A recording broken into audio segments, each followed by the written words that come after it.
تو کوئی نہیں پڑھتے گھر والے. آپ گھر میں نماز خود شروع کر دیں. نبی پاک صلی اللہ علیہ وسلم نے فرمایا گھروں کو قبرستان نہ بناؤ, کچھ نفلی نمازیں گھر میں بھی پڑھا کرو. اللہ کے پیارے رسول صلی اللہ علیہ وسلم کا گھر مسجد نبی کے بالکل ساتھ ہے, دروازہ حضور کے گھر کا مسجد میں کھلتا تھا.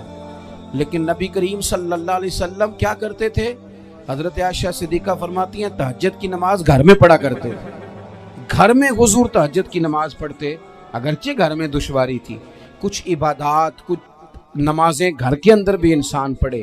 آخری گزارش آپ حضرات سے کرنی ہے, اتنا بڑا مجمع ہے, اتنے سارے لوگ تشریف لائے ہیں, ایک گزارش آپ حضرات کی خدمت میں رکھ کے بس میں نے بات کو سمیٹنا ہے. 2 باتیں میں نے آپ کی خدمت میں عرض کی ہیں. ایک تو دینی علم کا ذوق پیدا کریں, اور دوسرا اپنے گھروں میں تھوڑا ٹھہراؤ لائیں. تھوڑا سا اپنے, یہ بچوں کی دستار فضیلت کا اجتماع تھا اس لیے میں نے یہ بات عرض کی, اپنے گھروں میں تھوڑا حوصلہ قناعت لائیں. حضرت عائشہ صدیقہ رضی اللہ تعالیٰ عنہ فرماتی ہیں ایسا نہیں تھا کہ ہمارے گھر کے اندر مال نہیں آتا تھا, اللہ کے فضل سے بڑا کچھ آتا تھا, لیکن فرماتی ہم اثار کر دیا کرتے تھے.